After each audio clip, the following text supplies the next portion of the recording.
평생 가족을 위해 희생했지만 막상 늙고 병들면 돌아오는 건 차가운 무관심뿐입니다. 자식은 바쁘다며 전화를 피하고 친구는 사정 있다며 멀어지며 결국 남는 건 텅 빈 방과 울리지 않는 전화기뿐입니다. 돈도 체면도 인맥도 위기의 순간에는 아무 힘을 쓰지 못합니다. 그때 당신을 살려내는 건 자식의 친구가 아니라 오직 스스로 준비한 단단한 무기들입니다. 오늘 말씀드릴 6가지는 노년에 살아남을 마지막 생명줄입니다. 끝까지 보셔야 인생의 마지막 무너짐을 피할 수 있습니다. 구독, 좋아요, 알림 설정 누르시면 시작하겠습니다. 아울러 주변의 소중한 분들에게 많은 공유 부탁드립니다. 자식, 친구 믿지 마세요. 노년에 믿어야 할 첫 번째는 연락하면 달려와줄 든든한 이웃사촌입니다. 노년에 절대 곁에 두면 안 되는 친구는 말만 번지르르하고 정작 위기에는 모습을 감추는 사람입니다. 대구에서 홀로 사는 김순덕 씨는 새벽에 화장실에서 미끄러져 크게 다쳤습니다. 뼈가 부러진 듯한 통증 속에 휴대폰을 붙잡았지만 자식은 해외에 있고 친구들은 멀리 떨어져 있었습니다. 절망 속에서 옆집에 사는 박여정 씨에게 전화를 걸었는데 놀랍게도 5분 만에 달려와 문을 두드렸습니다. 그녀가 119를 불러주고 병원까지 함께 달려간 덕분에 김 씨는 목숨을 건졌습니다. 의사가 발견이 늦었으면 평생 거동이 불가능했을 것이라고 했을 때 김 씨는 울면서 깨달았습니다. 자식보다 친구보다 진짜 위기의 순간 나를 살린 건 바로 옆집 이웃이었다는 사실을. 노인의 삶에서 가장 무서운 건 사고가 아닙니다. 사고 뒤에 아무도 오지 않는 현실입니다. 혼자 쓰러져 있는데도 찾아와 줄 이가 없는 순간 그 공포는 지옥보다 더 잔혹합니다. 반대로 전화 한 통에 달려와 줄 이웃사촌이 있다면 삶은 극적으로 달라집니다. 그 한 명이 곁에 있다는 사실만으로도 삶은 지켜지고 인간다운 존엄은 유지됩니다. 수십 명의 인맥이 필요하지 않습니다. 결국 노년을 버티게 하는 건 단 한 명의 즉각적인 손길입니다. 마하트마 간디는 젊은 시절 남아프리카에서 인종차별에 맞서 싸우던 때 뜻밖의 폭행을 당해 크게 다친 적이 있었습니다. 그때 그를 구한 건 가족도 정치 동료도 아닌 곁의 이웃이었습니다. 이름 없는 이웃이 피투성이가 된 간디를 집으로 데려가 간호했고 며칠 동안 곁을 지켜주었습니다. 훗날 간디는 이렇게 회상했습니다. 그날 내가 살아남을 수 있었던 건 나의 이상이나 명성이 아니라 내 곁에서 손을 내밀어준 무명의 이웃 덕분이었다. 이 일화는 우리에게 묻습니다. 당신 곁에는 위기의 순간에 손을 내밀어줄 단 한 사람이 있는가? 노년은 화려한 인간관계가 필요 없습니다. 멀리 있는 자식보다 가까이 있는 이웃이 더 든든합니다.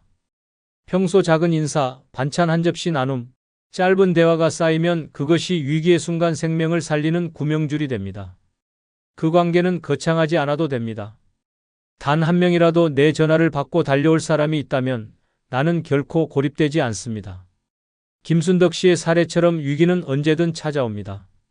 그때 자식은 멀리 있고 친구는 바쁘고 돈은 아무 힘을 쓰지 못합니다. 그러나 내 옆집의 박여정 씨 같은 이웃은 단 5분 만에 내 생명을 지켜줄 수 있습니다. 그래서 노년에 믿을 건 자식, 친구도 말뿐인 위로도 아닙니다.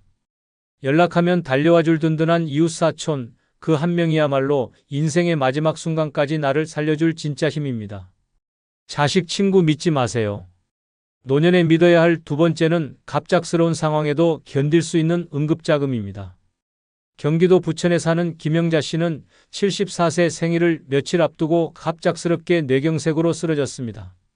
급히 응급실에 실려갔지만 병원에서 요구한 보증금은 500만 원이었습니다.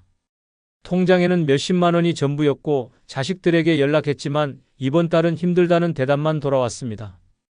결국 급한 마음에 이웃에게 돈을 빌려 수술을 받았지만 그 과정에서 관계는 무너지고 마음에는 씻을 수 없는 상처만 남았습니다.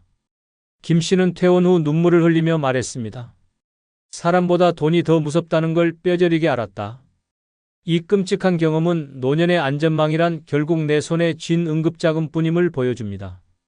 노인의 삶은 예측 불가능한 위기로 가득합니다.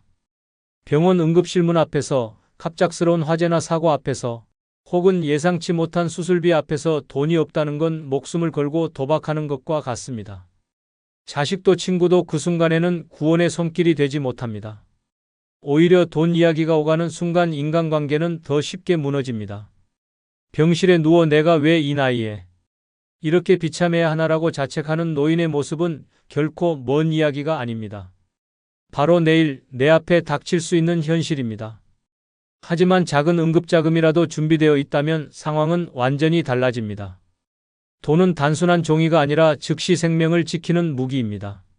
수술비, 입원비, 약값까지 미리 대비된 돈이 있다면 불안에 떨지 않고 결정을 내릴 수 있습니다. 이것이 바로 존엄의 차이입니다.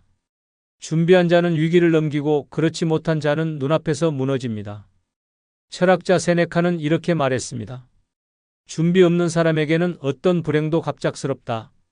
노년에 응급자금이 없다는 것은 곧 준비되지 않은 인생을 의미합니다. 예고 없이 찾아오는 사고와 병은 반드시 존재합니다. 대비한 사람은 위기를 기회로 넘기지만 그렇지 못한 사람은 그 자리에서 삶이 송두리째 무너집니다. 김영자 씨가 처절하게 경험했듯 갑작스러운 병원비 앞에서 사람은 고개를 숙일 수밖에 없습니다. 하지만 최소한의 응급자금이 준비되어 있다면 이야기는 달라집니다.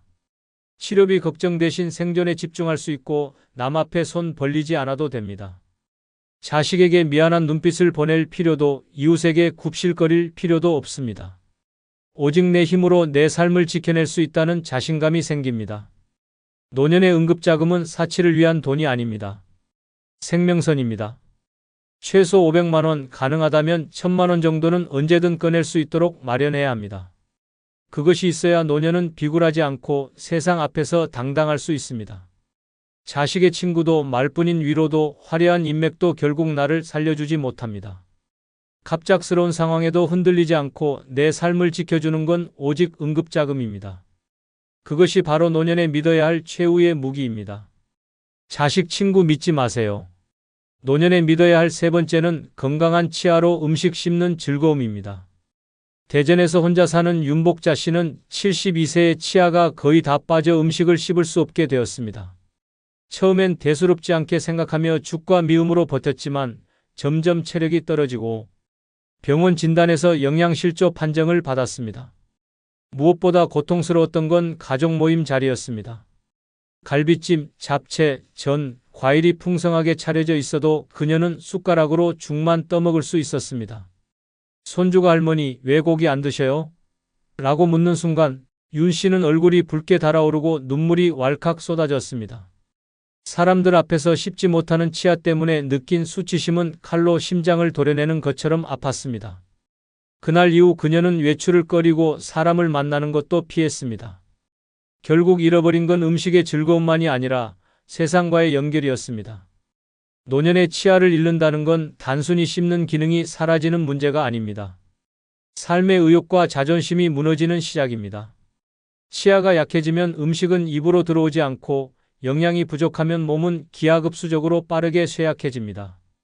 고기와 채소를 못 씹으니 단백질과 섬유질이 부족해지고 그 결과 근육은 줄어들고 장기는 약해지며 면역력은 무너집니다. 결국 병이 병을 부르고 병원과 약국을 전전하다 비참하게 노후를 보낼 수밖에 없습니다. 치아는 단순히 식사의 도구가 아니라 노년 건강의 뿌리입니다. 특히 치아 건강이 무너지면 정신적인 타격도 큽니다. 모임에서 음식을 거부하며 나는 괜찮아라고 말하는 순간 사실은 속에서 피눈물이 흐릅니다. 씹지 못한다는 이유 하나로 외로움과 소외감이 폭풍처럼 몰려옵니다. 친구들과 외식을 가도 본인은 물만 마시거나 죽을 시켜야 하고 그때 들려오는 웃음소리는 자신을 조롱하는 것처럼 느껴집니다. 치아는 단순한 건강의 문제가 아니라 인간관계와 사회적 존엄을 지켜주는 방패인 것입니다. 이와 관련해 구문지성이라는 사자성어가 있습니다. 입은 밥의 문이고 치아는 건강의 성문이라는 뜻입니다. 아무리 좋은 음식을 눈앞에 두어도 치아가 약하면 그 문은 닫힌 것이나 다름없습니다. 성문이 무너지면 성 전체가 함락되듯 치아 하나가 무너지면 몸 전체가 무너집니다. 이는 단순한 비유가 아니라 노년의 치아 건강이 생명과 직결된다는 냉혹한 현실을 드러냅니다. 그렇다면 어떻게 해야 할까요? 하루 3번 양치질은 기본이고 정기적인 스케일링과 치과 검진은 선택이 아닌 필수입니다. 딱딱한 음식으로 무리하기보다는 오히려 적당한 저작 운동을 통해 치아와 잇몸을 단련해야 합니다. 무엇보다 치아 건강을 가볍게 여기지 말고 필요한 치료는 미루지 말아야 합니다. 임플란트든 틀니든 제때 치료하지 않으면 치아 상실은 걷잡을 수 없이 빨라집니다. 작은 충치 하나가 결국 모든 치아를 무너뜨릴 수도 있습니다.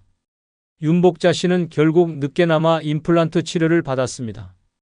비용은 부담스러웠지만 치료 후 처음으로 사과를 한 입 크게 베어 물었을 때 울음을 터뜨렸습니다. 이게 사는 맛이구나.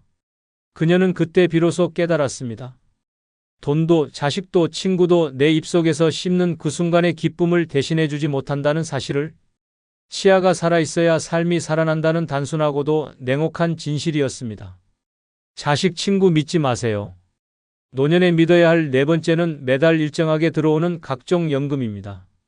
노년에 절대 곁에 두면 안 되는 친구는 입으로만 걱정 말아라고 말하며 정작 돈 한 푼 내어주지 않는 사람입니다. 전북 군산에 사는 최영남 씨는 60대 중반까지 작은 가게를 운영하며 근근히 살아왔습니다. 그러나 경기 불황으로 가게 문을 닫는 순간 수입이 완전히 끊어졌습니다. 그동안 자식에게 학비와 결혼 자금을 퍼주느라 본인 노후 준비는 전혀 없었고 통장 잔액은 50만 원도 되지 않았습니다. 매달 밀려드는 전기요금과 관리비 고지서를 붙잡고 한숨만 쉬었고 결국 지인들에게 돈을 빌리기 시작했습니다. 하지만 3번 빌린 순간 연락이 끊겼습니다. 친하던 친구도 가까웠던 친척도 돈 이야기가 나오자 냉혹하게 등을 돌렸습니다. 삶은 하루아침에 지옥으로 추락했고 최 씨는 스스로 말했습니다. 사람은 믿지 말아야 한다. 매달 들어오는 연금만이 내 인생의 버팀목이 될 수 있었다. 연금이 없는 노후는 무너집니다. 병원에 가고 싶어도 돈이 없어 참고 먹고 싶은 음식이 있어도 값싼 라면으로 배를 채워야 합니다. 전기세를 감당 못해 여름엔 선풍기도 제대로 틀지 못하고 겨울엔 담요의 의지에 떨며 잠들어야 합니다. 하루 벌어 하루 버티는 고통은 결국 인간의 존엄을 짓밟습니다. 그 순간 깨닫게 됩니다. 자식도 친구도 위로의 말도 통장에 돈을 넣어주지 않는다는 냉혹한 진실을. 오직 매달 꼬박꼬박 들어오는 연금만이 삶을 굴러가게 하는 숨구멍이 됩니다. 연금은 단순한 돈이 아닙니다. 매달 일정하게 들어오는 그 고정 수입은 노인에게 세상 앞에서 당당할 수 있는 최소한의 무기입니다. 다른 사람에게 손 벌리지 않아도 되고 자식 눈치 보지 않아도 되며 작은 병에도 제때 병원에 갈 수 있는 용기를 줍니다. 무엇보다 연금이 있으면 마음이 평안해집니다. 돈이 없다는 불안과 공포가 정신을 갉아먹지 못하기 때문입니다. 옛말에 유비무환이라는 사자성어가 있습니다. 준비가 되어 있으면 근심이 없다는 뜻입니다. 연금은 바로 이 사자성어의 실제 모습입니다. 미리 준비한 사람만이 늙어서도 두려움이 없습니다. 반대로 아무 대비 없는 사람은 작은 사건 하나에도 모든 것이 무너집니다. 연금은 단순히 돈을 모아두는 게 아니라 노년의 두려움을 막아내는 성벽이자 방패인 것입니다. 최영남 씨는 뒤늦게라도 기초연금 수급 자격을 얻으면서 매달 30만 원을 받기 시작했습니다. 금액은 크지 않았지만 그는 눈물을 흘리며 말했습니다. 30만 원이 내 목숨을 살렸다. 그 돈으로 전기세를 내고 약값을 마련하고 간신히 밥상 위에 훅 한 그릇을 올릴 수 있었기 때문입니다. 그는 주위 사람들에게 끊임없이 말했습니다. 연금이 있어야 노후가 산다. 사람 믿지 말고 꼭 연금 준비해라. 노년에 믿을 건 자식의 친구도 말뿐인 위로도 아닙니다. 매달 일정하게 들어오는 연금만이 내 삶을 버티게 하고 인간다운 존엄을 지켜줍니다. 준비한 사람은 웃으며 하루를 맞이하지만 준비하지 못한 사람은 오늘이 마지막이 될까 두려움에 떨며 살아갑니다. 그래서 노년의 가장 강력한 무기는 바로 매달 끊임없이 들어오는 연금입니다. 자식 친구 믿지 마세요. 노년에 믿어야 할 5번째는 혼자서도 충분히 즐길 수 있는 취미입니다. 경기도 성남에 사는 이정부 씨는 남편과 사별한 뒤 자식들은 각자 가정에 매달려 바쁘게 살았습니다. 처음에는 매일 전화를 기다렸습니다. 그러나 벨소리는 울리지 않았고 TV 앞에 앉아 리모컨만 만지작거리다 하루가 끝나기를 반복했습니다. 그렇게 3년이 흘렀습니다. 몸은 움직이지 않아 무거워졌고 정신은 날마다 우울에 잠식되었습니다. 어느 날 거울을 본 그는 충격을 받았습니다. 초라하게 구겨진 얼굴, 굳어버린 어깨, 그리고 나는 이제 끝났다라는 무기력한 표정. 살아있지만 이미 죽어있는 듯한 모습이었습니다. 그제야 깨달았습니다. 자식도 친구도 누구도 내 공허를 채워주지 못한다는 사실을. 노년의 가장 큰 적은 외로움입니다. 그러나 외로움은 사람으로만 극복되는 것이 아닙니다. 내가 나와 함께할 수 있는 힘, 혼자서도 즐거움을 느낄 수 있는 취미가 없다면 인생은 서서히 무너집니다. 텅 빈 집 안에서 고요와 침묵이 쌓이고 결국 그 고요가 칼처럼 마음을 찌릅니다. 밥맛이 사라지고 대화할 주제가 사라지고 몸은 더 굳어갑니다. 우울증, 치매, 무기력증이 연쇄적으로 찾아와 삶을 앗아갑니다. 취미 없는 노년은 생명을 느리게 갉아먹는 지옥입니다. 반대로 취미 하나만 있어도 삶은 기적처럼 달라집니다. 뜨개질 하나, 그림 한 장, 음악 한 곡이 고독을 삼켜버립니다. 손이 움직이면 마음이 움직이고 마음이 움직이면 하루가 살아납니다. 취미는 단순한 시간 때우기가 아니라 나를 살아있게 만드는 생명선입니다. 이 단순한 진실을 알지 못한 사람들은 결국 TV 앞에서 술 한 잔에 의존하다 비참하게 노후를 맞이합니다. 이와 관련된 유명인의 일화가 있습니다. 일본의 거장 구로사와 아키라는 80대가 넘어서도 붓을 놓지 않았습니다. 영화 작업을 할 수 없을 만큼 몸이 약해졌을 때도 그는 매일 아침 그림을 그렸습니다. 주변 사람들이 이 나이에 그림을 왜 계속 그리세요? 라고 묻자 그는 이렇게 대답했습니다. 나는 그림을 그릴 때만 내가 아직 살아있음을 느낍니다. 결국 그의 취미였던 그림은 단순한 유의가 아니라 생존의 증거였던 것입니다. 이 일화는 취미가 얼마나 강력한 힘으로 인간을 살려내는지를 보여줍니다. 실제로 이정부 씨도 뒤늦게 취미를 찾으며 인생이 바뀌었습니다. 어느 날 동네 도서관에서 우연히 수채화 교실에 참여하게 되었고 처음 붓을 들던 순간 그녀의 표정은 달라졌습니다. 종이에 물감을 번지게 하며 내가 뭔가를 만든다는 감각을 되찾은 것입니다. 2달 뒤 그녀는 스스로 그림을 완성해 벽에 걸어두었고 손주가 놀러와 할머니, 이거 할머니가 그린 거예요? 라고 묻는 순간 오랫동안 느끼지 못했던 자부심이 온몸을 채웠습니다. 취미는 그렇게 그녀를 살려냈습니다. 노년에 취미가 없다는 건 내 영혼을 버려둔 것과 같습니다. 그러나 혼자서도 즐길 수 있는 취미를 가진 사람은 절대 무너지지 않습니다.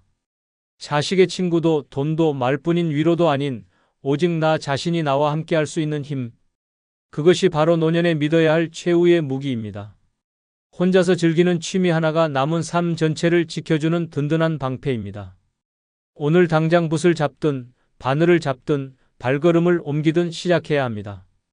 그렇지 않으면 당신의 노년은 그저 침묵 속에서 무너져 내리고 말 것입니다. 자식, 친구 믿지 마세요. 노년에 믿어야 할 6번째는 지팡이에 의지하지 않고 걸을 수 있는 튼튼한 다리입니다. 서울 강동구에 사는 정인숙 씨는 평생 시장에서 장사를 하며 누구보다 부지런히 살았습니다.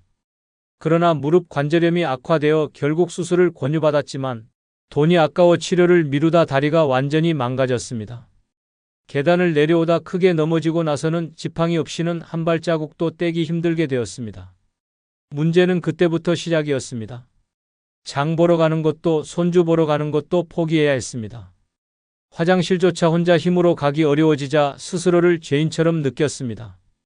나는 이제 사람 구실 못한다라는 말을 입버릇처럼 반복하며 눈물로 밤을 지새웠습니다. 남아있던 돈도 곁에 있던 가족도 위로하던 친구도 이 상황을 해결해주지 못했습니다. 그녀의 자유와 존엄을 송두리째 빼앗아간 건 바로 걷지 못하는 다리였습니다. 다리를 잃는 순간 삶은 갇힌 감옥이 됩니다. 방 앞 몇 걸음이 하루의 전부가 되고 창밖을 바라보며 저렇게 자유롭게 걷던 때가 있었지라는 한숨만 남습니다. 걷는 힘이 무너지면 건강 전체가 붕괴됩니다. 움직이지 못하니 혈액순환은 막히고 근육은 빠르게 줄어듭니다. 몸은 무너지고 마음은 우울에 잠식됩니다. 결국 병원 침대에 눕는 시간이 길어지고 사람은 스스로 포기하게 됩니다. 돈이 아무리 많아도 자식이 곁에 있어도 이 순간엔 소용없습니다. 내 2다리로 스스로 걸을 수 있어야만 노년의 삶은 존엄을 지킬 수 있습니다. 중국 철학자 장자는 발걸음이 자유로워야 마음도 자유롭다고 했습니다. 또 의학자 히포크라테스는 걷는 것은 인간 최고의 약이다라고 말했습니다. 이 두 명언은 다리의 힘이 단순한 근육 문제가 아니라 정신과 인생 전체를 지탱하는 기둥임을 일깨워줍니다. 다리가 튼튼하면 나는 여전히 세상을 누빌 수 있고 내 삶을 통제하고 있다는 확신을 가질 수 있습니다. 그러나 지팡이에 의지하는 순간부터 사람은 시선에 눌리고 자존심은 무너집니다. 결국 다리의 힘이 내 인생의 주도권을 결정짓는 열쇠가 되는 것입니다. 그렇다면 어떻게 해야 다리의 힘을 지킬 수 있을까요?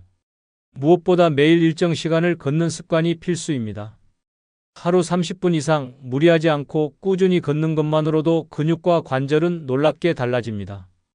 계단 오르기는 허벅지와 엉덩이 근육을 강화시키는 최고의 운동입니다. 의자에서 천천히 앉았다 일어나는 스쿼트 동작은 무릎 주변 근육을 지켜 넘어짐을 막습니다. 물병이나 작은 아령을 들고 다리와 팔을 동시에 움직이면 혈액순환이 활발해지고 하체 지구력이 향상됩니다. 까치발을 드는 단순한 동작만으로도 종아리 근육이 강화되고 균형 감각이 살아납니다. 이 작은 습관들이 쌓여 결국 노년의 자유를 지켜주는 최후의 무기가 됩니다. 정인숙 씨의 삶은 걷는 힘을 잃은 순간 완전히 달라졌습니다.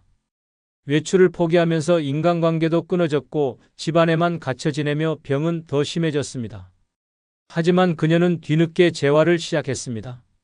매일 복지관까지 천천히 걸어가는 연습을 하고 집안에서도 의자 스쿼트를 반복했습니다. 몇 달이 지나자 계단 한 층을 스스로 오를 수 있게 되었고 그날은 마치 세상을 다시 얻은 듯 울며 기뻐했습니다. 그녀는 말했습니다. 내 다리가 조금씩 살아나는 걸 느끼니 다시 내가 살아있다는 확신이 든다. 노년엔 내 다리를 챙기는 것이 곧 내 인생을 지키는 길입니다. 영상을 보시고 여러분의 경험이나 생각을 댓글로 남겨주세요. 여러분의 소중한 경험과 의견이 다른 누군가에게는 큰 힘과 깨달음이 분명될 것입니다. 그럼 오늘도 행복하시고 무탈하시기 바랍니다. 나는 은퇴하면 절대 돈 안 쓸 거야. 아껴야 오래 버틸 수 있지. 그렇게 말하던 한 남자에게 곁에서 듣고 있던 아내가 조용히 한마디를 던졌습니다. 당신 평생 모으기만 했지 언제 제대로 써봤어? 이젠 좀 즐기자. 우리한테 남은 시간이 돈보다 귀한 거 아니야? 그 순간 가슴이 철렁 내려앉았다고 합니다. 평생 쥐고만 있던 돈이 정작 자신을 위해선 쓰이지 않았다는 걸 깨달은 것입니다. 노년에 돈을 쓰는 건 단순한 낭비가 아닙니다. 첫째, 내가 살아있음을 확인하는 증거입니다. 맛있는 음식을 사 먹고 가고 싶었던 곳을 여행하며 내 손으로 나를 위해 쓰는 그 순간이야말로 진짜 행복입니다. 둘째, 돈을 써야 관계가 살아납니다. 친구와 밥 한 끼, 손주에게 작은 선물 하나가 마음의 거리를 좁혀줍니다. 아껴만 두면 돈은 숫자일 뿐이지만 써야만 웃음과 추억으로 변합니다. 셋째, 돈을 쓰는 건 불안과 두려움을 이겨내는 무기입니다. 병원비를 아까워 참는 순간 삶은 고통이 되고 반대로 치료를 받으며 안심하는 순간 삶은 다시 시작됩니다. 은퇴 후 한 달 노인부부 2인 생활비는 최소 200만 원 정도가 필요합니다. 이 기본적인 생활비를 충당하고 남는 금액은 더 이상 쥐고만 있을 필요가 없습니다. 그 돈은 미래의 두려움에 대비하지 말고 현재의 행복을 위해 써야 합니다. 나를 위해 돈이 쓰일 때 비로소 돈은 진짜 힘을 발휘하고 노년의 행복은 저절로 따라옵니다. 돈은 남기라고 있는 게 아닙니다. 지금 내 손으로 내가 행복할 때 써야만 의미가 있습니다. 결국 남은 인생의 승부는 얼마나 아꼈는가가 아니라 얼마나 잘 썼는가로 갈립니다. 이 영상 끝까지 보시면 왜 돈을 쓰는 게 진짜 행복인지 뼈저리게 느끼게 될 것입니다. 구독, 좋아요, 알림 설정 누르시면 시작하겠습니다. 다 부질없다. 60세 이후엔 돈 쓰는 게 최고인 이유는 건강할 때 쓰는 돈만 행복으로 바뀌기 때문입니다. 경기도 부천에 사는 68세 김정숙 씨는 젊을 때부터 돈을 악착같이 모으며 살았습니다. 외식은 사치라며 평생 손수 집밥만 챙겼고 여행은 돈 낭비라고 생각해 TV 속 풍경으로만 위안을 삼았습니다. 자식들에게는 아낌없이 투자했지만 정작 본인은 새 옷 한 벌 사 입는 것도 미뤘습니다. 그런데 몇 해 전 허리가 점점 굽어 걷기조차 힘들어졌습니다. 병원에 가니 척추협착증이라며 큰 수술이 필요하다고 했습니다. 김 씨는 수술대에 누우며 이렇게 말했습니다. 돈은 있는데 이제 몸이 말을 안 들어요. 평생 모은 돈 다 병원비로 나가게 생겼습니다. 그녀의 눈빛에는 후회가 가득했습니다. 건강을 잃은 뒤에 쓰는 돈은 행복이 아니라 절망으로 바뀝니다. 병원비로 나가는 돈은 마음을 후벼파고 치료비 때문에 통장이 줄어드는 속도는 세상의 어떤 사치보다도 더 잔인합니다. 하지만 건강할 때 쓰는 돈은 전혀 다릅니다. 가까운 바닷가로 떠나는 하루 여행, 마음껏 먹고 싶은 음식을 즐기는 외식, 친구와 웃으며 마시는 커피 한 잔, 이런 것들이 돈을 행복으로 바꾸는 순간입니다. 늙어서 돈을 아낀다는 건 결국 자신에게 벌을 주는 것과 같습니다. 우리가 착각하는 게 있습니다. 나중을 위해 아껴야 한다는 말입니다. 그러나 그 나중은 언제 올지 아무도 모릅니다. 쓰러지고 난 뒤 몸이 움직이지 않는 순간에 통장에 남아있는 돈은 아무 의미가 없습니다. 그 돈은 결국 자식들 손에 들어가거나 병원과 약국으로 흘러갈 뿐입니다. 그렇다면 차라리 건강할 때 내가 직접 쓰는 것이 정답입니다. 돈은 살아있는 지금, 내 몸이 움직일 때만 비로소 나를 위해 일해줍니다. 돈을 쥐고만 있는 사람들의 마지막은 대부분 비슷합니다. 병원 침대 위에서 후회합니다. 그때 먹고 싶을 때 먹었어야 했는데, 그 여행 갔어야 했는데, 그 옷 한 벌 입어볼걸. 하지만 이미 몸은 망가져 있고 입맛은 사라졌으며 발걸음은 무겁습니다. 반대로 제때 돈을 써본 사람은 다릅니다. 사진첩 속 웃는 얼굴, 입안에 남아있는 맛의 기억, 친구와 나눈 대화가 남습니다. 그 기억들은 죽는 날까지 나를 지탱해주는 진짜 자산입니다. 60세 이후에 돈은 쌓아두라고 있는 게 아닙니다. 자식에게 남기려는 허울 좋은 의무감은 버려야 합니다. 자식은 각자 인생이 있고 부모의 돈보다 본인 삶이 바쁩니다. 결국 내 손에 있는 돈을 내가 쓸 때만 진짜 내 돈이 됩니다. 건강할 때 돈을 써야 내 인생이 살아납니다. 한 번뿐인 인생입니다. 숫자로만 쌓아둔 돈은 내 삶을 지켜주지 않습니다. 웃음을 만들고 추억을 남기고 삶을 빛나게 하는 건 오직 건강할 때 쓴 돈입니다. 늙기 전에 깨달아야 합니다. 건강할 때 돈을 쓰는 사람만이 마지막에 웃을 수 있고 모으기만 한 사람은 병원 영수증 앞에서 눈물을 흘리며 무너집니다. 결국 늙어 행복의 열쇠는 아껴둔 돈이 아니라 제때 쓴 돈입니다. 다 부질없다. 60세 이후엔 돈 쓰는 게 최고인 이유는 관 속에 돈을 가져갈 수 없기 때문입니다. 경남 창원에 살던 76세 윤정태 씨는 평생을 악착같이 아끼며 살았습니다. 남들 놀러갈 때 공장에서 야근했고 친구들 모임에도 한 번 나가지 않았습니다. 심지어 아내가 여행 가자고 할 때도 돈 아깝다며 화를 냈습니다. 그렇게 모은 재산이 아파트 2채와 예금 수억 원이었지만 정작 본인은 병들고 초라한 모습으로 요양병원에서 생을 마쳤습니다. 마지막 순간 아내의 손을 잡고 그가 남긴 말은 잔혹했습니다. 돈은 많이 남겼는데 나는 제대로 살아본 기억이 하나도 없네. 가족들은 눈물을 흘렸지만 그의 삶을 곱씹어본 사람들은 이렇게 수군거렸습니다. 결국 관 속의 돈은 못 가져가잖아. 뭐하러 그렇게 살았을까? 돈은 살아있는 동안만 의미가 있습니다. 관에 들어가는 순간 당신이 평생 움켜쥔 돈은 당신 것이 아닙니다.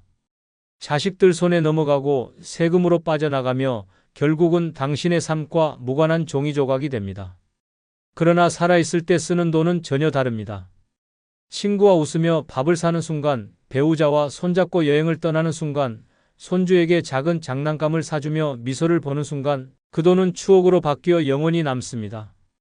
관 속에 들어가면 돈은 남아도 당신은 없습니다. 결국 지금 쓰지 않으면 그 돈은 당신의 행복과 아무 상관이 없게 됩니다. 실제 사례는 더 잔혹합니다.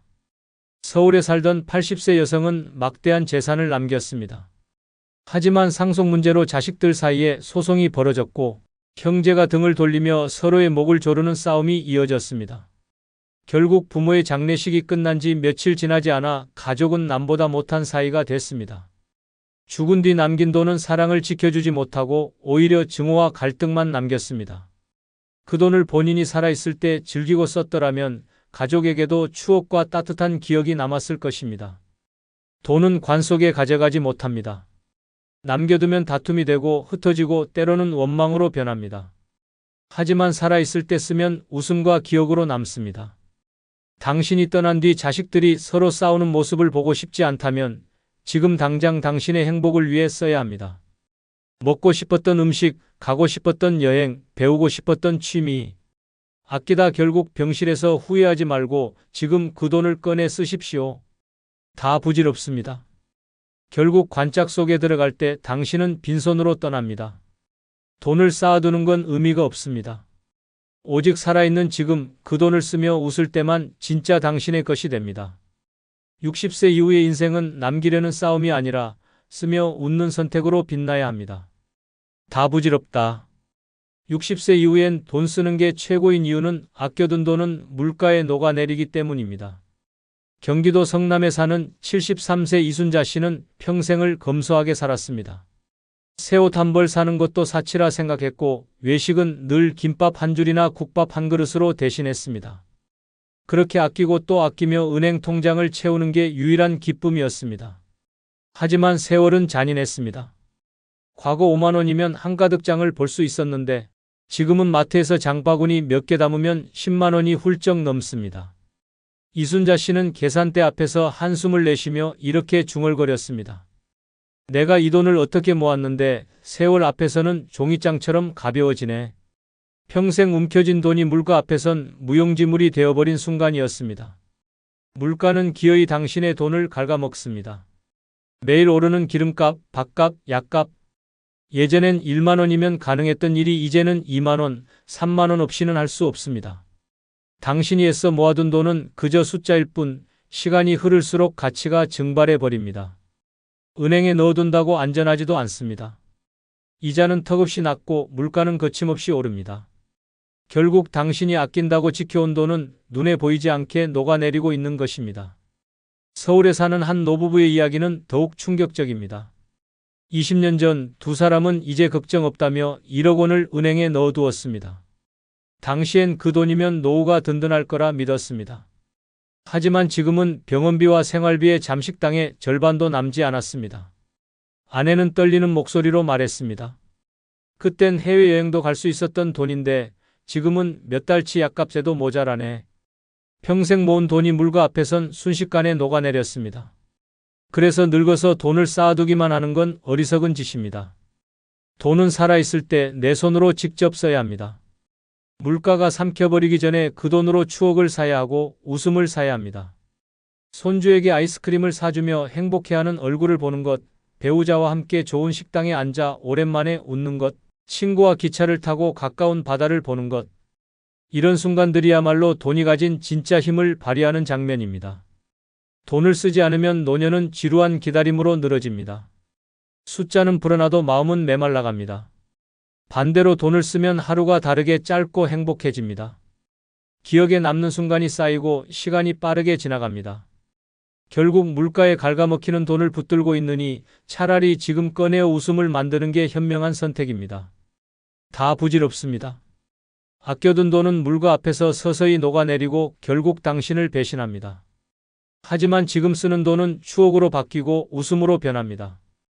60세 이후의 인생은 모으는 게 아니라 쓰는 게 답입니다. 물가가 당신의 돈을 삼켜버리기 전에 웃음과 행복으로 바꾸십시오. 그것만이 남은 삶을 후회 없이 빛내는 유일한 길입니다. 다 부질없다. 60세 이후엔 돈 쓰는 게 최고인 이유는 아껴서 오래 사는 게 아니라 쓰며 웃어야 오래 살기 때문입니다. 인천에 사는 70세 장인호 씨는 평생을 아끼는 게 장수하는 길이라 믿으며 살았습니다. 자식들 대학 보내고 결혼시키느라 본인 옷은 늘 헌옷, 외식은 늘 싸구려 백반이 전부였습니다. 은퇴 후에도 습관처럼 돈을 쓰지 못했습니다. 통장은 점점 불어났지만 본인의 삶은 텅 비어갔습니다. 하루 대부분을 집에서 TV만 보며 시간을 죽였고 웃음은 사라진 지 오래였습니다. 그러던 어느 날 장 씨는 갑자기 쓰러져 응급실로 실려갔습니다. 다행히 목숨은 건졌지만 의사가 차갑게 말했습니다. 이제는 무리하지 말고 즐겁게 사셔야 합니다. 웃는 게 약입니다. 그제야 깨달았습니다. 평생 돈을 아끼며 살아온 자신이 정작 가장 중요한 걸 놓쳤다는 사실을 말입니다. 그는 후에 어린 목소리로 이렇게 말했습니다. 아껴서 오래 사는 게 아니라 웃어야 오래 사는 거더군요. 그런데 난 평생 웃을 시간을 돈과 바꿔버렸습니다. 건강을 지켜주는 건 약이 아니라 웃음입니다. 그리고 웃음은 돈을 써야 생깁니다. 친구들과 삼겹살에 소주 한 잔 기울이며 배꼽 빠지게 웃는 시간, 손주에게 장난감을 사주며 아이의 웃음을 보는 순간, 부인과 바닷가 카페에서 나누는 대화. 이런 기억이 바로 돈이 행복으로 변하는 장면입니다. 하지만 돈만 아끼며 사는 사람은 결국 고립됩니다. 통장은 두둑하지만 웃을 일 없는 살, 그것이야말로 서서히 죽어가는 길입니다. 반대로 돈을 쓰며 사는 사람은 다릅니다. 전북 군산의 69세 이정자 씨는 연금 일부를 모아 매달 소소한 여행을 다녔습니다. 친구와 함께 금교산을 오르기도 하고 혼자서 바닷가에 가서 라면을 먹으며 풍경을 즐기기도 했습니다. 주변에서는 괜히 돈 낭비한다고 수군거렸지만 그녀의 얼굴에는 늘 생기가 넘쳤습니다. 병원에서도 혈압, 혈당 모두 안정적이었고 의사는 오히려 놀랐습니다. 그녀는 웃으며 말했습니다. 돈은 쓰라고 있는 거예요. 난 웃으면서 오래 살고 싶습니다. 아껴서 버틴다고 해서 인생이 길어지는 게 아닙니다. 오히려 웃지 않고 움츠린 삶이 몸을 망가뜨립니다. 웃음은 스트레스를 날리고 면역력을 높여줍니다. 돈은 그 웃음을 만드는 도구입니다. 지금 쓰는 돈 한 푼이 단순한 소비가 아니라 당신의 수명을 연장하는 투자라는 뜻입니다. 우리는 흔히 자식에게 남겨주려고 혹은 혹시 모를 미래를 대비하려고 돈을 움켜쥡니다. 하지만 그 돈은 결국 병원비로 사라지거나 남 좋은 일에 쓰일 뿐입니다. 당신이 쓰지 않으면 그건 당신의 돈이 아닙니다. 내 손으로 웃음을 만들 때 그 순간만이 진짜 내 돈이 됩니다. 다 부질없습니다. 결국 인생은 아껴서 오래 사는 게 아닙니다. 돈을 쓰며 웃을 때 남은 삶은 빛나고 길어집니다. 병원 침대 위에서 그때 먹어둘 걸, 가볼 걸 후회하며 눈을 감을 것인가, 아니면 오늘 웃으며 살아갈 것인가는 오직 지금 당신의 선택에 달려 있습니다. 다 부질없다. 60세 이후엔 돈 쓰는 게 최고인 이유는 돈을 쓸 줄 알아야 진짜 어른이기 때문입니다. 충남 아산에 사는 73세 박정수 씨는 젊을 때부터 동네에서 구두쇠로 불렸습니다. 하루 벌어 하루 먹는 생활을 벗어나기 위해 술자리 한 번, 외식 한 번 허투루 하지 않았습니다. 그렇게 모은 돈으로 자식들 대학 공부를 시켰고 결혼할 때도 든든히 지원해줬습니다. 자식들은 아버지 덕에 우리가 여기까지 왔다며 고마워했지만 정작 박 씨는 단 한 번도 스스로를 위해 돈을 써본 적이 없었습니다. 문제는 자식들이 각자 가정을 꾸린 뒤였습니다. 그 많던 고마움의 말은 사라지고 전화 한 통 받기도 힘들었습니다. 남은 건 쓸 줄 몰라 무겁게만 느껴지는 통장. 잔고와 밥상 앞에서 혼자 국만 떠먹는 쓸쓸한 노인 한 명뿐이었습니다. 돈을 쓸 줄 모르면 결국 존중도 잃습니다. 박 씨의 이웃인 김동순 씨는 정반대였습니다. 같은 나이, 같은 시절을 살았지만 김 씨는 매달 연금에서 일정 금액을 떼어내 늘 자신을 챙겼습니다. 좋아하는 옷을 사고 친구들과 식사를 하고 가끔은 손주에게 작은 선물을 사주며 마음을 나눴습니다. 사람들은 그를 통 큰 어른이라고 불렀고 모임에서 자연스럽게 중심에 세웠습니다. 김 씨는 말했습니다. 돈을 모으는 건 누구나 할 수 있지만 쓸 줄 아는 건 진짜 어른만이 할 수 있습니다. 진짜 어른은 돈을 움켜쥐는 사람이 아니라 제때 나눌 줄 아는 사람입니다. 손주 생일에 용돈 한 봉투 건네며 웃음을 보는 순간, 친구들과 저녁을 나누며 지난 세월을 되새기는 순간, 이 모든 게 돈이 주는 어른의 품격입니다. 반대로 돈을 쥐고만 있는 사람은 자식에게도 짐이 되고 주변에서도 외면당합니다. 돈이 있는데 왜 안 쓰실까? 하는 뒷말은 결국 존경이 아니라 조롱입니다. 노년에 돈을 쓰는 건 단순한 소비가 아닙니다. 존재의 증명입니다. 남을 위해, 자신을 위해 순간순간 필요한 곳에 쓰는 그 행동이야말로 진짜 어른으로서의 자격입니다. 아끼기만 하다 무덤에 들어가는 순간 통장 잔고는 아무 의미 없는 숫자가 됩니다. 오히려 남겨진 자식들 사이에서 다툼에 불씨만 됩니다. 살아있을 때 제대로 쓰는 것이야말로 가족을 위한 마지막 책임이자 진짜 어른의 역할입니다. 돈을 모으는 건 이제 끝났습니다. 이제는 쓸 줄 알아야 합니다. 그게 존중을 지키는 길이고 행복을 만드는 길입니다. 다 부질없습니다. 60세 이후엔 돈을 쓰는 순간에만 당신은 진짜 어른이 됩니다. 남은 인생, 움켜진 숫자에 매달릴 것인가, 아니면 웃음과 존경을 남길 것인가는 지금 당신의 선택에 달려 있습니다. 다 부질없다. 60세 이후엔 돈 쓰는 게 최고인 이유는 자식에게 물려주면 다툼만 생기기 때문입니다. 경기도 수원에 살던 78세 김용태 씨는 평생을 허리 휘도록 일하며 모은 재산을 자식들에게 고스란히 남겨주겠다고 마음먹었습니다. 노후에도 검소하다 못해 초라하게 살면서 병원 진료도 미루고 친구 모임도 끊으며 내가 죽으면 애들이 편히 살겠지라고 위안 삼았습니다. 그런데 막상 그가 세상을 떠나자 장례식장부터 싸움이 시작됐습니다. 상속받을 아파트와 현금을 두고 형제들이 서로 욕을 하고 멱살을 잡고 심지어 소송까지 벌였습니다. 평생 피땀 흘려 모은 돈이 가족을 지켜주기는커녕 갈갈이 찢어놓은 것입니다. 옆에서 지켜보던 친척들의 말은 충격적이었습니다. 죽은 사람은 편할지 몰라도 산 사람들은 지옥이 됐다. 돈을 자식에게 물려준다고 효도와 감사가 돌아오지 않습니다. 오히려 탐욕과 의심만 키울 뿐입니다. 누구는 더 받았네, 누구는 덜 받았네 하며 피보다 진한 게 돈이라는 걸 드러내는 순간 남은 가족은 남이 되고 원수가 됩니다. 서울에서 있었던 또 다른 사례도 있습니다. 82세 이정희 씨는 생전에 자식들에게 재산을 미리 증여했습니다.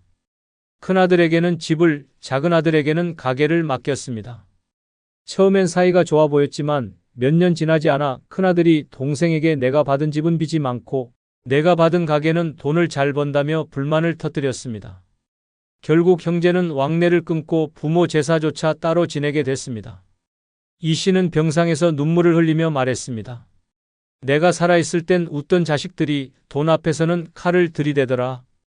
그럴 줄 알았으면 차라리 내가 다 쓰고 갔을 것이다. 돈은 물려주면 씨앗이 아니라 폭탄이 됩니다. 자식 사랑이라는 명분으로 남겨준 돈은 오히려 자식들을 망치고 형제를 찢고 가족을 산산조각 냅니다. 부모가 죽은 뒤 상속 문제로 평생의 정이 끊어지고 피가 섞인 형제가 법정에서 원수처럼 싸우는 일이 현실입니다. 뉴스에 나오는 이야기가 아니라 바로 우리 주변에서 매일 벌어지고 있는 참혹한 진실입니다. 반대로 살아있을 때 돈을 쓰는 부모는 다릅니다. 자식에게 직접 밥을 사주고 여행을 함께 가고 선물도 하고 작은 즐거움을 나누며 돈을 쓴 부모는 떠난 뒤에도 따뜻한 기억으로 남습니다. 우리 부모님은 늘 함께 해주셨다는 추억이 자식의 가슴에 남습니다. 결국 부모가 남겨야 할 건 돈이 아니라 웃음과 기억입니다. 다 부질없습니다. 자식에게 물려준다고 효도받지 못합니다. 오히려 다툼과 원망만 남습니다. 당신의 돈은 당신이 쓸 때 가장 깨끗하고 가장 값지며 가장 행복합니다. 죽은 뒤 자식의 전쟁터가 될 재산으로 남기지 말고 살아있을 때 마음껏 쓰며 웃으십시오. 그것이야말로 진짜 어른의 마지막 선택이고 노년을 빛나게 하는 유일한 길입니다. 어제도 하루 종일 말 한마디 못했어. TV에 나오는 아나운서 목소리가 전부였지. 휴대폰은 울리지도 않아. 가끔 진동이 울려도 스팸 문자뿐이야. 그 순간 허탈해서 눈물이 나더라. 새벽에 눈이 떠지면 천장을 바라보다가 나도 모르게 중얼거려. 나 이렇게 사는 게 맞나 하고 말이야. 70살 넘으면 결국 다 이렇게 됩니다.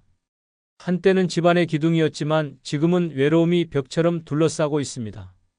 병원 가는 날이 유일한 외출이 되고 누구와도 말 한마디 나누지 못한 채 하루를 끝내는 일이 반복됩니다. 냉장고 문을 열어도 먹을 사람이 나 혼자뿐이라 허무하고 문득 쓰러져도 날 찾아줄 이가 없다는 생각에 두려움이 엄습합니다. 하지만 이 영상을 끝까지 보신다면 이런 무너지는 현실을 어떻게 이겨낼 수 있는지 혼자여도 절망 대신 희망을 선택할 수 있는 방법을 알게 될 것입니다. 구독, 좋아요, 알림 설정 누르시면 시작하겠습니다. 아울러 주변의 소중한 분들에게 많은 공유 부탁드립니다. 70살 넘으면 99% 결국 다 이렇게 됩니다. 첫 번째, 안부 묻던 친구들이 하나둘 세상을 떠납니다. 서울 강동구에 사는 77세 박영호 씨는 매일 아침 전화를 걸던 친구가 있었습니다. 50년 지기 고등학교 동창으로 서로 하루라도 안부를 묻지 않으면 허전할 정도였습니다. 그런데 어느 날 전화를 걸어도 받지 않았습니다. 불길한 마음에 부랴부랴 친구 집을 찾았지만 이미 싸늘한 시신이 되어 있었습니다. 전날 저녁에 심장마비로 쓰러진 채 아무도 곁에 없는 집에서 홀로 생을 마감한 것입니다. 장례식장에서 박 씨는 오열했습니다. 전화를 걸어 잘 잤냐 묻던 목소리가 이제 다시는 들리지 않는다는 사실을 받아들일 수 없었습니다. 장례를 치르고 집으로 돌아오니 방 안은 더 썰렁했습니다. TV를 켜도 음악을 들어도 허전함은 메워지지 않았습니다. 손에 쥔 휴대폰의 연락처를 스크롤하다가 이미 떠난 친구들의 이름 옆에 라는 글자가 하나둘 늘어가는 것을 보며 박 씨는 무너졌습니다. 이제 나를 찾을 사람은 점점 줄어드는구나. 친구의 죽음은 남은 이들의 인생을 산산조각 내는 비극의 시작이었습니다. 노인이 된다는 것은 단순히 나이를 먹는 게 아니라 주변 사람들이 하나둘씩 사라지는 것을 지켜보는 일입니다. 생일 축하 전화는 줄어들고 명절마다 함께 술잔을 기울이던 친구들은 병실로 장례식장으로 옮겨갑니다. 안부를 묻던 목소리가 줄어드는 만큼 집안의 침묵은 짙어집니다. 어느 순간 남은 연락처는 많아도 통화 버튼을 누를 사람이 없다는 현실이 몰려옵니다. 그 공허함은 인간을 가장 잔혹하게 무너뜨립니다. 더 무서운 것은 이런 죽음을 반복해서 겪을수록 노인은 자신이 마지막 차례라는 공포에 사로잡힌다는 점입니다. 친구가 하나 떠날 때마다 다음은 나일 수 있다는 생각이 머릿속에 맴돌며 잠 못 이루는 밤이 길어집니다. 그 두려움은 우울증으로 이어지고 때로는 삶을 포기하고 싶은 극단적 충동으로 번집니다. 결국 안부 묻던 친구의 부재는 한 사람의 죽음에서 끝나지 않고 남은 이의 영혼까지 갉아먹습니다. 그렇다면 우리는 이 현실을 어떻게 이겨내야 할까요? 첫째, 친구의 빈자리를 무조건 메우려 하기보다 새로운 관계를 만들어야 합니다. 동년배 모임이든 동호회든 심지어 동네 주민과의 짧은 대화라도 인간관계를 이어가는 것이 필수입니다. 둘째, 살아있는 동안 더 자주 연락해야 합니다. 내일 보자라는 말은 영영 오지 않을 수 있습니다.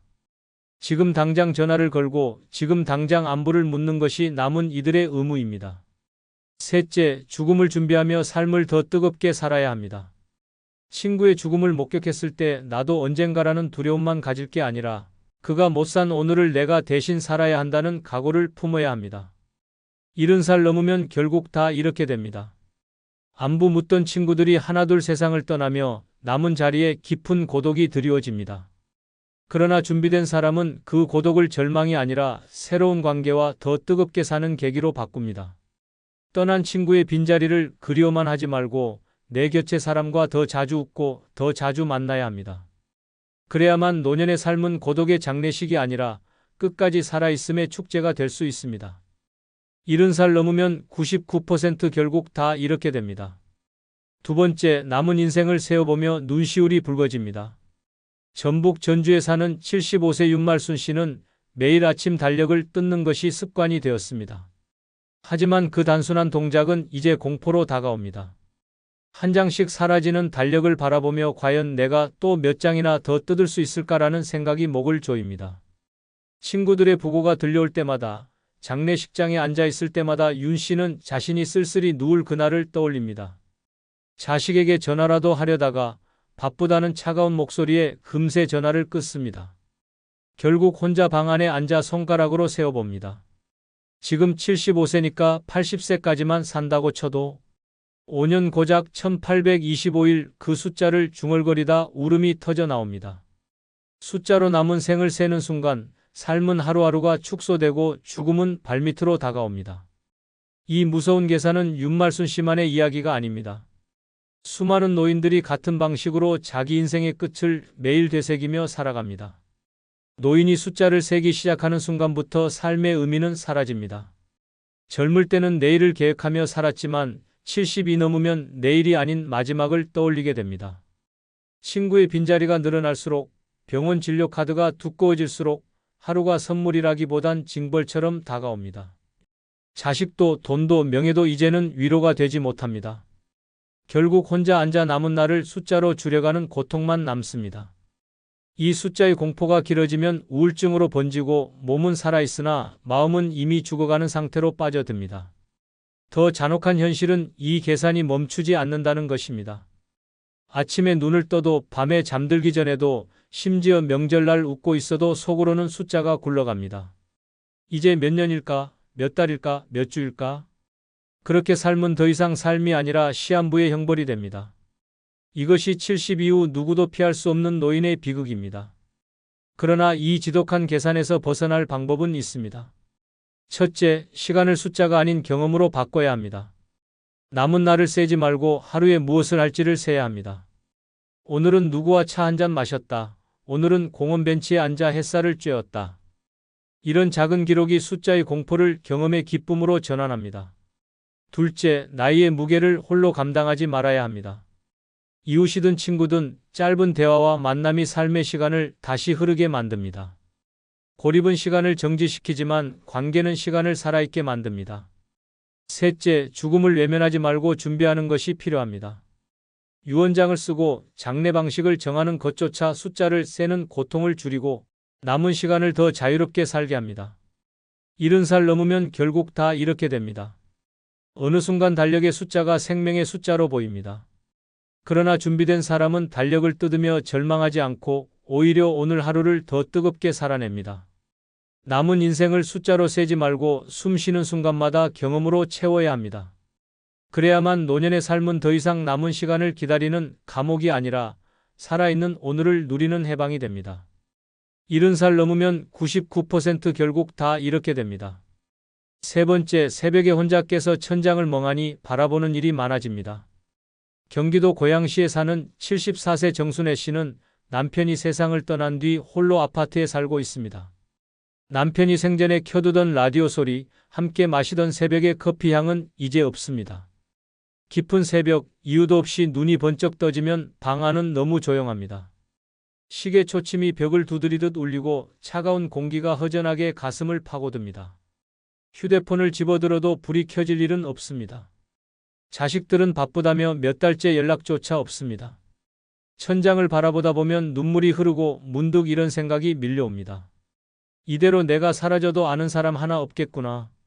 살아있지만 사라진 듯한 존재, 그것이 노년의 새벽에 찾아오는 절망입니다. 정순애 씨는 매일 이 시간을 버티며 살아갑니다. 새벽은 노인에게 가장 잔혹한 순간입니다. 잠에서 깬 몸은 다시 눕고 싶지만 마음은 이미 과거의 후회와 미래의 불안으로 깨어 있습니다. 젊을 때는 새벽이 희망의 시작이었지만 이제는 고독과 싸우는 시간이 되었습니다. 누구에게도 말하지 못하는 두려움이 천장을 바라보는 눈동자에 고여 있습니다. 이런 시간이 반복되면 불면증으로 이어지고 불면은 우울증을 부르고 결국 육체까지 병들게 만듭니다. 삶의 의미가 사라지는 순간 인간은 가장 빨리 무너집니다. 더 무서운 것은 이 고독을 막아줄 수 있는 것이 돈도 체면도 심지어 자식도 아니라는 사실입니다. 수억짜리 아파트에 살아도 두둑한 통장이 있어도 새벽의 침묵은 그대로입니다. 자식이 있다고 안심할 수도 없습니다. 그들은 각자의 삶에 치여 있고 부모의 새벽 눈물을 들여다볼 시간은 없습니다. 결국 노인은 홀로 천장을 보며 삶과 싸워야 합니다. 이것이 대한민국 노인의 적나라한 현실입니다. 그렇다면 방법은 없는 걸까요? 그렇지 않습니다. 극복할 길은 분명히 있습니다. 새벽에 눈이 떠지면 억지로라도 몸을 일으켜야 합니다. 따뜻한 물 한 잔을 마시며 창문을 열고 바깥 공기를 들이마시면 차가운 고독이 조금은 옅어집니다. 작은 움직임이 다시 잠으로 혹은 새로운 하루로 이어지게 합니다. 낮에는 반드시 활동을 늘려야 합니다. 단순한 산책, 짧은 모임 참석, 작은 취미라도 몸을 쓰는 습관이 있어야 밤이 깊은 잠으로 연결됩니다. 낮을 채워야 새벽의 고독을 줄일 수 있습니다. 무엇보다 중요한 건 외부와의 연결입니다. 동네 주민과의 짧은 인사, 시장에서 나누는 사소한 대화, 작은 모임이나 동호회에 나가는 것, 이런 것들이 고립을 끊어냅니다. 진짜 위험은 몸이 늙는 것이 아니라 관계가 끊기는 것입니다. 혼자가 되는 순간부터 삶은 무너지고 결국 세상과 단절됩니다. 그러니 의식적으로 사람을 만나야 합니다. 새벽의 고독은 누구에게나 찾아옵니다. 그러나 준비한 사람은 그 고독을 묵상과 성찰의 시간으로 바꾸고 준비하지 않은 사람은 끝없는 절망으로 무너집니다. 천장을 바라보며 나는 혼자가 아니다라고 말할 수 있는 삶을 만들어야 합니다. 노년의 새벽을 절망이 아닌 새로운 하루의 시작으로 바꾸는 것, 그것이 오래 살아남는 사람들의 지혜입니다. 70살 넘으면 99% 결국 다 이렇게 됩니다. 네 번째, 자식 눈치 보느라 하고 싶은 말도 삼키게 됩니다. 부산에 사는 76세 김정아 씨는 남편과 사별한 뒤 혼자 살다 아들이 불쑥 찾아와 함께 살자고 제안했습니다. 처음엔 든든했습니다. 누군가 곁에 있다는 게 얼마나 다행인지 몰랐습니다. 하지만 그 기쁨은 오래가지 않았습니다. 아들의 아내는 김 씨가 집안일을 돕는 건 당연하다고 생각했고 작은 불편에도 짜증을 내며 눈치를 주었습니다. 밥상 차리는 방식이 다르다며 어머니, 이건 요즘에 안 먹어요라는 말을 들을 때마다 마음은 갈기갈기 찢어졌습니다. 김 씨는 하고 싶은 말을 다 삼켰습니다. 내가 이 집에서 짐이 되는 건가라는 생각이 밤마다 머리를 떠나지 않았습니다. 몇 번은 용기 내서 서운한 마음을 말하려 했지만 혹시 아들 부부가 불편해할까 두려워 단 한마디도 꺼내지 못했습니다. 결국 김 씨는 같은 집에 살면서도 늘 외로운 손님처럼 구석에 앉아 하루를 보냈습니다. 숨이 막히는 삶, 그것이 바로 자식 눈치를 보느라 말조차 하지 못하는 노인의 현실입니다. 이것은 김정아 씨만의 이야기가 아닙니다. 많은 노인들이 같은 집에 살면서도 심지어 같은 식탁에 앉아 있으면서도 말할 권리를 잃어버린 채 살아갑니다. 젊은 시절 가족을 위해 몸이 부서져라 일하며 희생했지만 나이가 들면 목소리는 점점 작아지고 결국 사라집니다. 왜일까요? 자식에게 미움받고 싶지 않아서 혹시라도 그럼 따로 사시라는 말을 들을까 두려워서입니다. 이렇게 해서 부모는 자신의 인생에서조차 객이 되고 맙니다. 문제는 하고 싶은 말을 삼키는 순간부터 삶의 기운도 함께 꺼진다는 것입니다. 속마음을 억누르면 마음은 병들고 결국 몸까지 병듭니다. 우울증과 불면증은 이런 침묵에서 시작됩니다. 자식의 집에서 편히 살아야 할 노년이 오히려 고문 같은 나날이 되는 이유입니다. 자식은 부모의 침묵을 배려로 착각하고 부모는 자식의 무심함을 당연한 현실로 받아들입니다. 그 결과 같은 지붕 아래에서도 서로는 점점 멀어집니다. 이 현실을 극복하는 방법은 분명히 있습니다. 첫째, 자식과의 관계에서 최소한의 자기 목소리를 잃지 않아야 합니다. 작은 불편이라도 차분하게 말하는 연습이 필요합니다. 나는 이렇게 하면 더 편하다라는 짧은 한마디가 관계를 지탱하는 기둥이 될 수 있습니다. 둘째, 모든 것을 자식에게 의지하지 말아야 합니다. 생활비든 여가든 최소한의 자립을 지키면 말할 힘도 생깁니다. 경제적 자립은 곧 언어적 자립으로 이어집니다. 셋째, 집 밖에서의 인간관계를 반드시 만들어야 합니다. 이웃, 친구, 모임에서라도 내 이야기를 꺼낼 공간이 있어야 집 안에서도 당당할 수 있습니다. 자식과의 관계에서 침묵은 미덕이 아닙니다. 그것은 자신을 잃는 길입니다. 나이 들어 가장 잔혹한 것은 병도 가난도 아닌 사랑하는 자식 앞에서조차 하고 싶은 말을 못하고 삼켜야 하는 운명입니다. 그러나 준비된 사람은 다릅니다. 말할 권리를 지키고 스스로를 존중할 때 노년의 삶은 더 이상 억눌린 시간이 되지 않습니다. 자식 눈치에 짓눌린 삶이 아니라 서로 존중하며 함께 살아가는 시간이 됩니다. 천장을 바라보며 눈물을 삼키는 대신 당당히 내 목소리를 낼 수 있는 노년, 그것이 우리가 반드시 지켜야 할 생존의 방식입니다. 70살 넘으면 99% 결국 다 이렇게 됩니다. 다섯 번째, 대화할 리가 없어 텔레비전 소리에 기대게 됩니다. 인천에 사는 78세 김명희 씨는 매일 아침 눈을 뜨자마자 TV 리모컨을 찾습니다. 켜는 순간 뉴스 앵커의 목소리와 홈쇼핑의 떠들썩한 음악이 방 안을 채웁니다. 하지만 그것은 정보를 얻기 위한 것도 물건을 사기 위한 것도 아닙니다. 단지 정막이 너무 무섭기 때문입니다. 남편은 이미 세상을 떠났고 자식들은 타지로 떠나 연락도 뜸해졌습니다. 하루 종일 집안에서 목소리를 들을 수 있는 건 TV뿐입니다. 말할 상대가 없어 드라마 속 대사에 끄덕이고 예능 프로그램 속 웃음소리에 따라 웃습니다. 가끔은 혼잣말로 출연자에게 대답까지 합니다. 그런데도 전혀 이상하지 않다고 스스로 합리화합니다. 정작 사람과의 대화는 멀어져 이웃이 인사를 건네도 대꾸조차 어색해졌습니다. 김명희 씨는 스스로도 압니다. 내가 지금 사람보다 기계 소리에 더 기대며 산다는 사실을요. 이것은 결코 남의 이야기가 아니라 대한민국 수많은 노인의 일상입니다. 이렇게 TV 소리에 의지하게 되는 순간부터 노인의 삶은 무너집니다. 텔레비전은 소음을 줄 뿐 마음의 고독을 채워주지 못합니다. 화면이 꺼지면 다시 정막이 내려앉고 그 정막은 심장을 쥐어짜듯 무겁습니다. 말을 나누지 않는 하루가 반복되면 점차 언어 능력마저 쇠퇴합니다. 입이 굳고 목소리가 작아지고 결국 말을 하는 것 자체가 낯설어집니다. 사람은 대화로 살아가는 존재인데 그 대화가 끊어지는 순간 삶의 활력은 빠르게 사라집니다. 더 충격적인 건 많은 노인들이 이 현실을 당연시한다는 사실입니다. 나이 들면 다 이렇게 사는 거지라는 체념이 깊어질수록 고립은 더 심해집니다. 드라마 속 허구의 대사에 몰입하면서 현실의 대화는 사라지고 결국 TV가 친구이자 가족이 됩니다. 그러나 그 끝은 잔혹합니다. 혼자 쓰러졌을 때 화면 속 웃음소리가 아무 도움도 되지 않는 순간 비극은 현실이 됩니다. 고독사는 이렇게 시작되는 것입니다. 그렇다면 어떻게 이 악순환을 끊어낼 수 있을까요? 첫째, 의식적으로 사람과의 접촉을 늘려야 합니다. 짧은 인사라도 하루에 몇 마디라도 실제 대화를 나누는 것이 중요합니다. 슈퍼마켓 주인과의 짧은 대화, 우편 배달원과의 한마디가 노인의 삶을 다시 연결시킵니다. 둘째, 말할 수 있는 공간을 만들어야 합니다. 일기를 쓰거나 음성 메시지를 남기거나 독서 모임에 나가는 것만으로도 언어는 되살아납니다. 언어가 살아나면 마음도 살아납니다. 셋째, TV를 단순한 소음으로 두지 말고 대화의 매개체로 바꾸는 것도 방법입니다. 프로그램을 보고 느낀 점을 적어두거나 이웃과 나누는 화제로 삼으면 TV는 고립의 도구가 아니라 소통의 다리가 될 수 있습니다. 70살 넘으면 대화할 이가 없어 텔레비전 소리에 기대는 순간이 찾아옵니다. 하지만 그것이 끝은 아닙니다. 준비된 사람은 정막을 두려움이 아니라 새로운 소통의 기회로 바꿉니다. 말 한마디가 삶을 지탱하는 힘이 됩니다. TV 속 웃음에만 의지하는 삶에서 벗어나 누군가와 웃음을 나누는 삶으로 바꾸는 것, 그것이 노년을 지켜내는 진짜 생존의 지혜입니다. 70살 넘으면 99% 결국 다 이렇게 됩니다. 여섯 번째, 걷는 속도가 어린아이보다 늦어집니다.